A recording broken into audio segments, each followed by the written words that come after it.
Olá, boa noite a todos. Estamos então iniciando mais um culto ao Senhor nessa situação em que nos encontramos. De fato, uma situação inédita, possivelmente para muitos de nós, se não para todos nós. Cultos onde fazemos e realizamos, mas à distância, embora conscientes de que a presença do Senhor é conosco, mesmo da maneira em que estamos hoje reunidos. Hoje é dia 5 de abril de 2020. Eu sou o reverendo Fábio Teixeira Gonçalves, pastor da Igreja Presbiteriana de Conchas, interior de São Paulo. Nós começaremos esse culto então cantando dois cânticos. O primeiro deles é Vamos Adorar a Deus. E se você conhece, você pode cantar comigo também.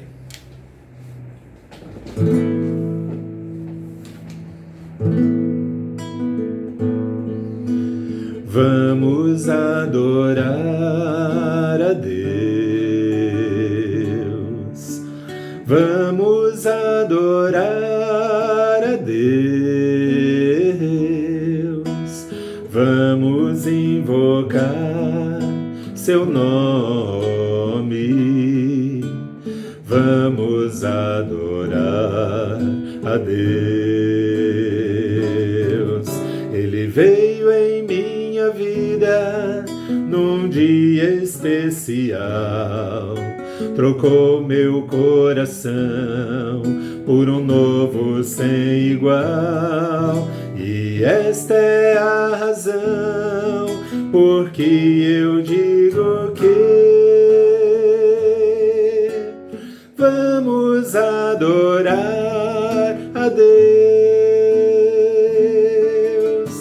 Vamos adorar a Deus. Vamos adorar a Deus. Vamos invocar seu nome.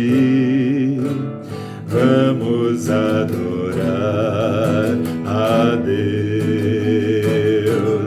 Ele veio em minha vida num dia especial, trocou meu coração por um novo sem igual, e esta é a razão porque eu canto assim. Vamos adorar a Deus. Vamos adorar a Deus.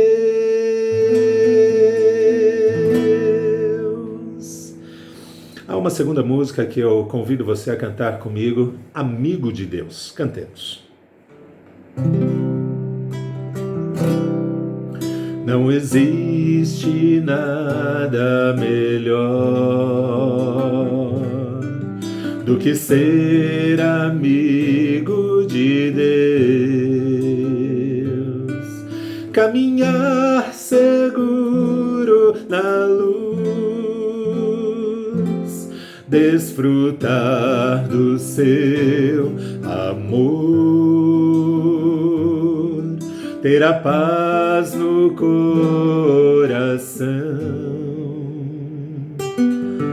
viver sempre em comunhão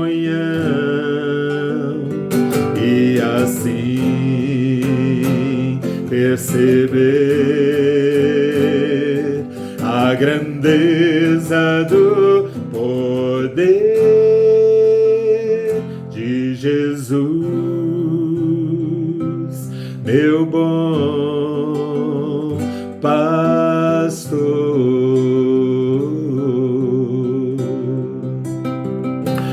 De Jesus, meu bom pastor.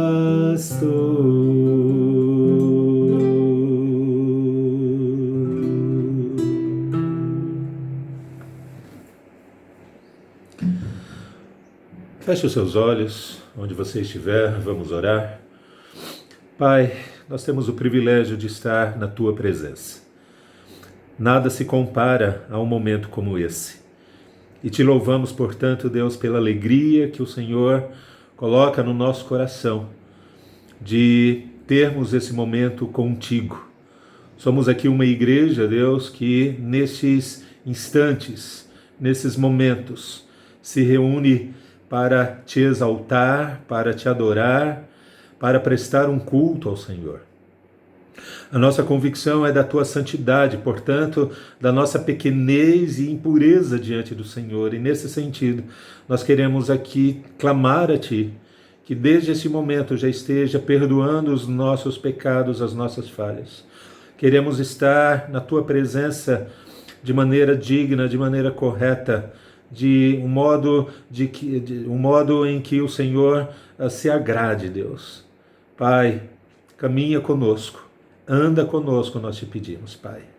E, sobretudo, nesses instantes aqui em que estivermos contigo na tua presença, no momento oportuno, o Senhor venha falar aos nossos corações. Te pedimos assim para a glória tua, no nome de Jesus. Amém, Senhor.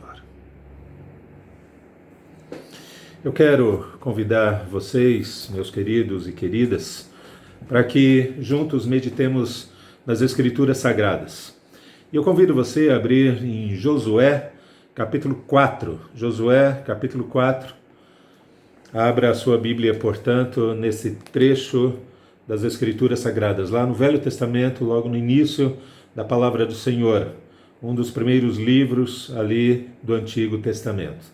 Josué, capítulo 4, a partir do verso 1, nós vamos ler até o verso 3, depois do verso 20 até o 24. Leiamos, portanto.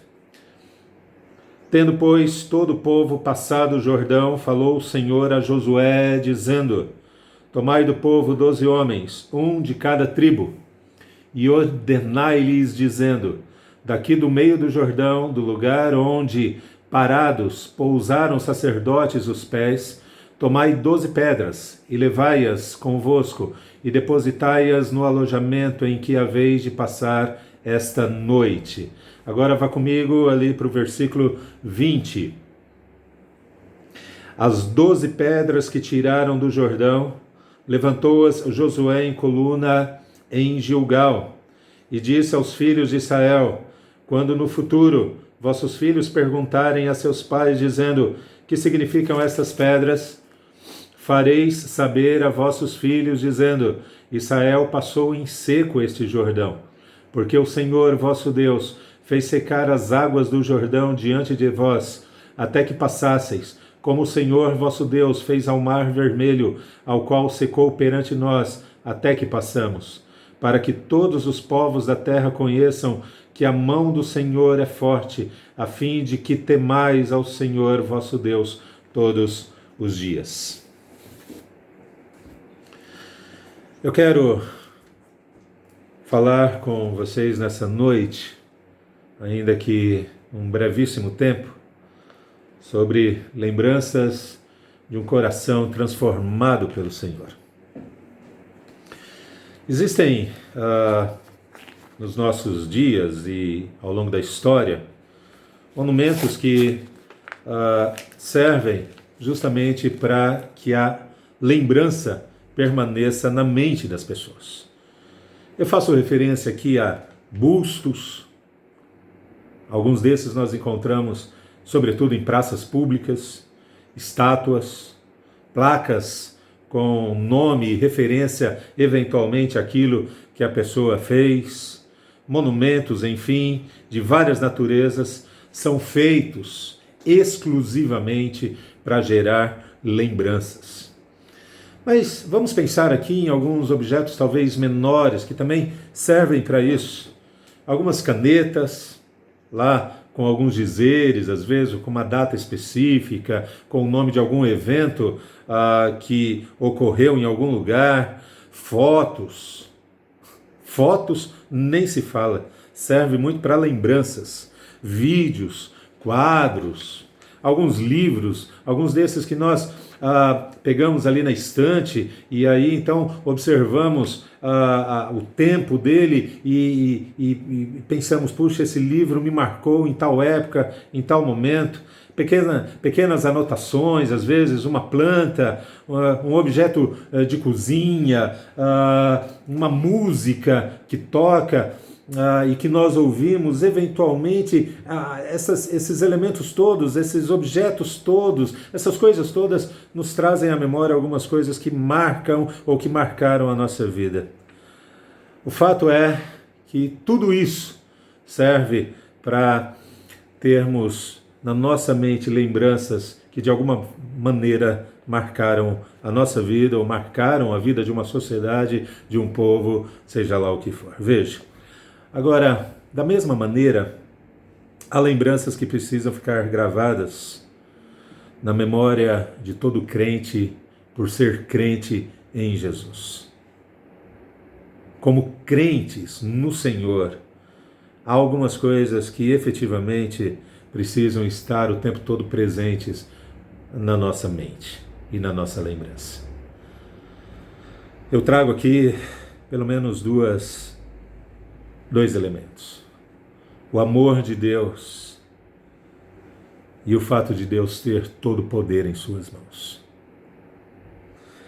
E interessantemente nós encontramos esses elementos aqui nesse texto. Viver uma vida, meus irmãos e amigos, uma vida que valoriza o que Deus é e sempre foi, estimulado pelas lembranças que vêm à nossa mente. E diga-se de passagem, alguns desses objetos, algumas desses elementos que vêm à nossa mente aqui e acolá, estimulados por algo que por vezes é exterior, nos animam ainda e nos estimulam, talvez até conhecê-lo mais, a ter uma intimidade maior com o Senhor. Veja como as lembranças, elas são ponto fundamental na nossa relação com o Senhor. As lembranças que determinaram ações e experiências e vivências com o Senhor ao longo dos anos, ou ao longo do tempo em que caminhamos com Ele. Veja aqui, Josué, que é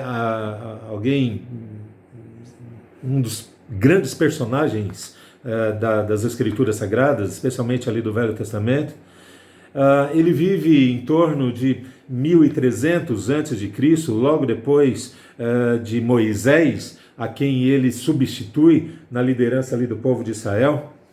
40 anos se passam depois da passagem lá do Mar Vermelho, e agora então Josué, liderando o povo, está aqui com uma outra possibilidade de travessia, agora a travessia do do Rio Jordão. O povo, diante ali daquele rio, e você vai encontrar esse contexto de maneira mais detalhada no capítulo 3, mas vamos observar ali que no capítulo 3, que o povo de Israel instruído a ficar espalhado ali numa distância de mais ou menos 1 quilômetro do Rio Jordão e da onde os sacerdotes e a arca estavam defronte do rio, para que todos pudessem ver, pudessem observar onde eles deveriam passar. Portanto, aquele acontecimento seria visto por todas as pessoas do povo de Israel. A seguir, então, recebem uma ordem para que se santificassem antes de presenciarem aquilo que o Senhor faria. Lá no versículo 5, no capítulo 3, Josué diz: santificai-vos, porque amanhã o Senhor fará maravilhas no meio de vós. É preciso, e aí nós temos aqui uma questão que precisamos parar para pensar um segundo. Veja, é preciso pureza diante de um Deus que é santo. Eles viveriam ali a seguir uma experiência fantástica, certamente do ponto de vista individual, mas sobretudo do ponto de vista coletivo. A igreja ali reunida diante do Senhor veria algo tremendo da parte do seu Deus. Mas Deus requer deles santidade. Eles não poderiam se aproximar sem terem o cuidado necessário nas suas vidas pessoais. Ele diz, é preciso que vocês se santifiquem. E aí então, a seguir, nós vemos aqui Josué aguardando um milagre. Por que um milagre? Porque ali não havia ponte, não havia um val. Val é aquele espaço que ocorre, às vezes, no rio, e o rio muito baixo no seu nível, aparece aqueles espaços de terra. Não havia isso. Então, era preciso que Deus efetivamente fizesse alguma coisa. Inclusive, naquele período, o Rio Jordão estava num nível mais alto e estava mais volumoso do que o normal. O normal era que as águas do Rio Jordão permanecessem sempre mais rasas, mas naquele período a situação era diferente, tanto que o texto diz que as águas transbordavam as ribanceiras. Era preciso, de fato, um milagre para atravessar aquele rio. Bom, à espera disso, os sacerdotes agora, instruídos por Josué e por Deus, avançam para dentro do rio. E à medida que tocam as águas, o milagre começa a acontecer. As águas se amontoam do lado em que ela está descendo e do lado da direção em que vai para o Mar Morto, onde o rio de fato se desemboca, ou ele ali terminava o trajeto do Rio Jordão. Todo esse lado fica seco. Todo esse lado fica seco. O povo então passa a pé, enxuto por aquele rio. Nós temos aí um grande milagre do Senhor. E algo que Deus vai dizer para eles, olha, isso precisa permanecer na lembrança de vocês. Eu trago aqui pelo menos três lembranças que precisam ficar na mente de todo crente. Precisava ficar na mente daquele povo e na nossa mente também. A primeira delas é lembranças do amor de Deus. O quanto Deus é amor. O texto aqui, meus irmãos, apresenta um Deus um Deus de amor se dirigindo aos seus filhos. Aos seus filhos. O povo de Israel, nesse tempo, era chamado o povo de Deus, portanto, aqueles que eram tidos como os filhos do Senhor. E eles, observe, eles foram objetos do amor de Deus de várias formas, de várias maneiras. Aquele povo, antes de tudo, foi gerado por Deus a partir de Abraão. Vocês certamente se lembram disso, imagino que sim. Esse povo ele tem origem a partir de Abraão. Deus se aproxima de Abraão e diz, a partir de ti eu farei uma grande nação, e é essa nação aqui. Eles são chamados filhos de Deus. É por isso que os judeus até hoje dizem, nós somos filhos de Abraão. Na época de Jesus, aqueles que se aproximavam de Jesus, em particular alguns que se opunham a ele, diziam, nós somos filhos de Abraão. Esse é um detalhe que precisa ser considerado aqui como uma ação amorosa de Deus, fazendo daquele povo, o povo escolhido para ser o filho dele, ou o conjunto de filhos dele. Além disso, de ser gerado por Deus, é um povo que é sustentado na sua existência. Aquele povo passa a existir por causa da vontade de Deus. Por causa da vontade do Senhor. E Deus traz à existência esse povo de maneira absolutamente amorosa. Através de Abraão, através de Isaac, Jacó, os 12 filhos de Jacó, 430 anos presos depois disso lá no Egito, e agora estão ali, depois de passarem o Mar Vermelho, andando 40 anos no deserto, estão agora diante da terra prometida, de Canaã. E ao longo dessa história, Deus os sustenta o tempo todo. Não permite que eles se dissolvam dentro da história. A existência deles é manutenção de Deus, fruto do amor do Senhor sobre eles. Além disso, é um povo que é protegido e guardado por Deus. Quantas vezes foram tratados de maneira amorosa pelo Senhor, sobretudo quando foram libertos ali da opressão dos egípcios. Deus os protegeu e os guardou. Quando estão para serem mortos pelo exército de Faraó diante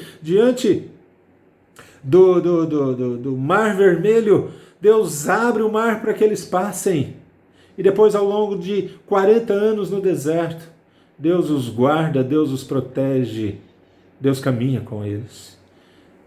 Deus finalmente mantém esse povo ao longo desses 40 anos, alimentando esse povo, dando roupas para eles, sapatos para eles, enfim, aquilo que eles precisavam. Deus fez isso com esse povo. Agora observe, é assim que Deus faz conosco também, de maneira muito objetiva eu coloco aqui. Deus amorosamente nos faz filhos dele, amorosamente nos sustenta, mantém a nossa existência. Nós existimos por causa dele, por causa do amor e da graça dele. Nós somos o tempo todo guardados e protegidos pelo Senhor. Quantos livramentos, quantas ações de socorro Deus tem feito na nossa vida e na sua vida. Deus tem nos mantido, nos dado aquilo que nós precisamos, a casa, o alimento, o sustento. Deus tem nos sustentado. Nessa travessia do Rio Jordão, antes de chegarem em Jericó, Deus determina que haja lembrança daquele grande amor que Ele tem sobre os seus filhos. E através, então, de 12 pedras secas que deveriam retirar ali do Jordão, essas 12 pedras que seriam colocadas depois ali em Gilgal, serviriam então para memorial disso. Para memorial. As pedras fariam com que eles se lembrassem, veja, do dia em que Deus parou as águas no Jordão e eles passaram a pé enxuto.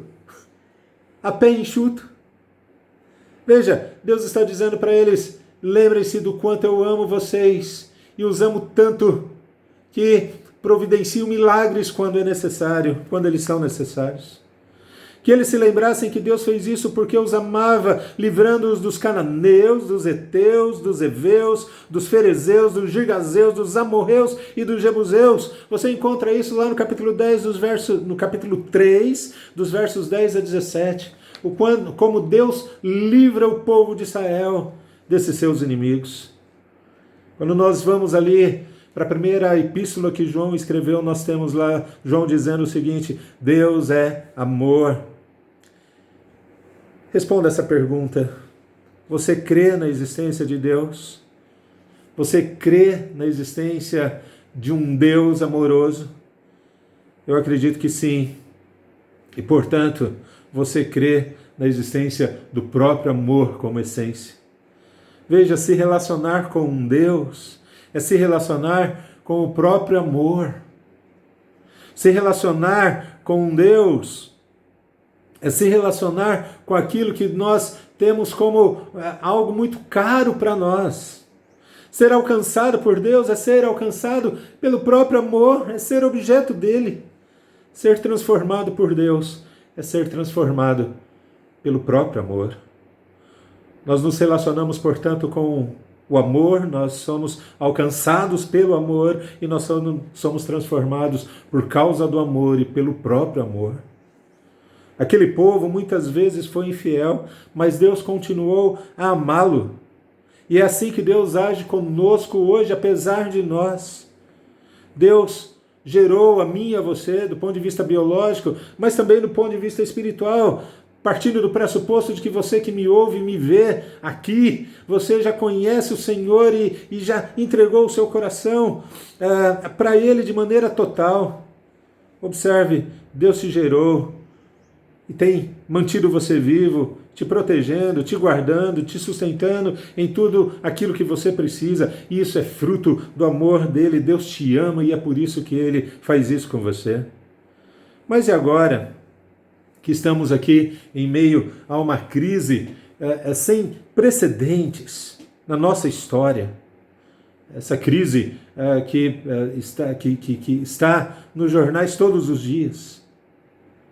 Uma crise que envolve pelo menos duas áreas essenciais na sociedade, a saúde e a economia. E a partir dessa crise, as possibilidades de morte, de fome, de violência, etc., estão aí crescendo nesse cenário. O que fazer diante disso? A partir do texto que nós lemos aqui, nós temos o seguinte: o que fazer? Nós precisamos olhar para a história de Deus conosco, da história de Deus com a sua igreja, e olharmos para a sua palavra, que é fiel. Lembre-se do amor que está contigo e do amor que te envolve. Ele estará contigo em meio a tudo isso. Deus é amor. Nós não podemos esquecer disso, mas nós não podemos esquecer de uma outra coisa também. As lembranças do poder de Deus. As lembranças do poder de Deus. Aquele povo vivenciou experiências muito profundas com Deus. Foi um povo que foi alimentado em época de fome. Um povo que foi livre daquelas 10 pragas lá no Egito. Foi um povo que vivenciou uma das maiores experiências já registradas na história e nas páginas das Escrituras Sagradas, que foi a travessia do Mar Vermelho. Aquele povo, sem dúvida nenhuma, viveu experiências profundas com Deus. Agora, eu penso que nós também. Quantos de nós temos experiências que foram marcantes na nossa vida, de curas, de livramentos? Pense. Mas há outras coisas também que podemos considerar aqui como fruto do poder de Deus.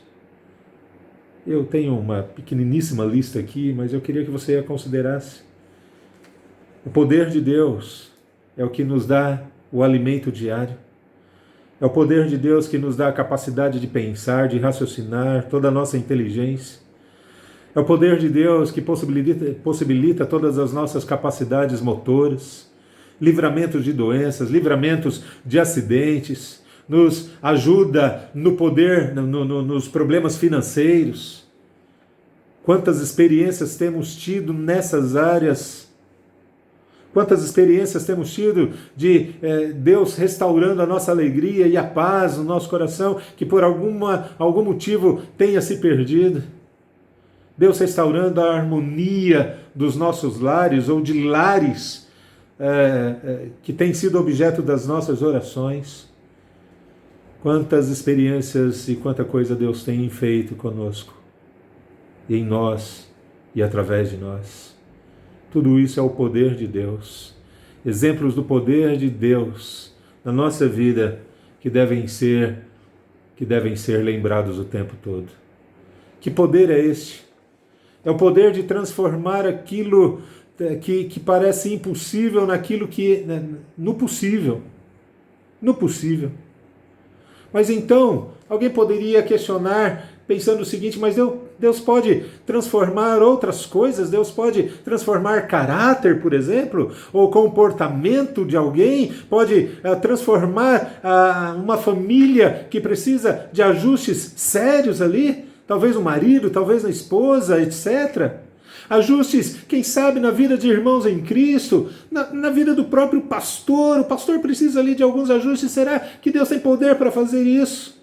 Ajustes na vida da professora lá da escola, evidentemente quando as aulas voltarem, né? Mas a transformação, a possibilidade de uma transformação que parece impossível, quem sabe na vida de um amigo. Lembre-se do poder que pode fazer o impossível tornar-se possível. Lembre-se do poder que pode transformar o mal em bem, como foi na experiência de Josué junto com os seus irmãos, quando praticamente toda a sua família, com exceção do seu pai, todos os seus irmãos intentam o mal contra ele, mas no fim de toda a história, Deus deixa muito claro de que ele transformaria e faz isso, todo o mal em bem.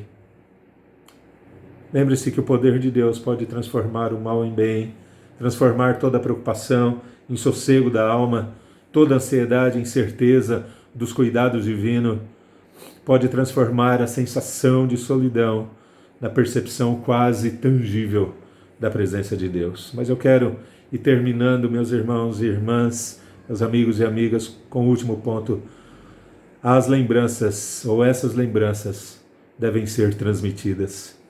Este amor e este poder, experimentado por mim e por você, deve ser transmitido a todos aqueles que estão à nossa volta. Talvez eu diria que talvez de uma maneira especial para os nossos queridos, para os nossos familiares. A nossa experiência pessoal com Deus deve ser compartilhada. Não deve ser guardada, não deve ser colocada na gaveta. Ao contrário, pessoas devem saber o quanto Deus nos ama e o quanto o poder de Deus tem sido presente e determinante na nossa vida. As pessoas precisam saber disso. Aqui eu colocaria aquele ditado como algo que pode servir para nós. Veja, contra fatos não há argumentos. Esse é o ditado. Contra fatos não há argumento.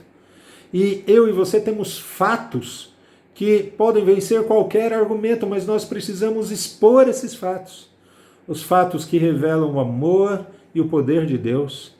Mostre que o amor e o poder de Deus são fatos reais na sua vida, meu amigo e meu irmão em Cristo. Trago aqui a lembrança de Asaf, um homem que viveu cerca de 500 anos depois desses episódios aqui, que envolvem Josué e o povo de Israel. E Asaf é um dos poetas ali do livro de Salmos, lá no Salmo 78, versos 3 e 4. Josué então reforça essa verdade quando ele diz: o que ouvimos e aprendemos, o que nos contaram nossos pais, não o encobriremos a seus filhos. Contaremos à vindoura geração os louvores do Senhor e o seu poder e as maravilhas que fez. As suas lembranças devem revelar a verdade de um amor que é a verdade de um Deus, melhor dizendo, que é amor e é poderoso. As suas lembranças e as minhas lembranças devem revelar um Deus assim. Lembranças de um Deus que é poderoso para fazer muito mais do que aquilo que se pede ou do que aquilo que se pensa. Conforme o apóstolo Paulo, quando escreve ali a sua carta à igreja de Éfeso no capítulo 3.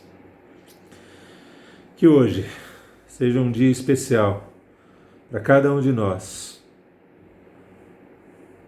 tendo em vista sermos estimulados às lembranças das ações de Deus dentro da nossa história.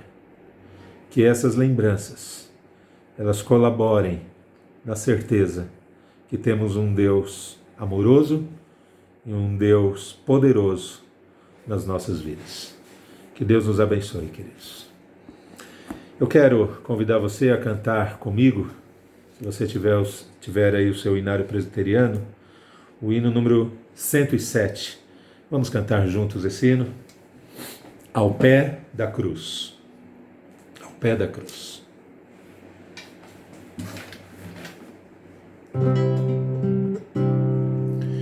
Quero estar ao pé da cruz, que tão rica fonte corre franca salutar de Sião no monte. Sim, na cruz, sempre me glorio e por fim descansarei, salvo além do rio. A tremer ao pé da cruz, graça, amor achou-me, matutina estrela ali, raios seus mandou-me. Sim, na cruz, sempre me glorio e por fim descansarei, salvo além do rio. Desta cruz desejo aqui sempre recordar-me, bela sombra Salvador, queiras abrigar-me. Sim, na cruz, sempre me glorio, e por fim descansarei, salvo além do rio. Junto à cruz, ardendo em fé, sem temor vigio, firme até a pátria ver, santa além do rio. Sim, na cruz, sempre me glorio, e por fim descansarei, salvo além do rio.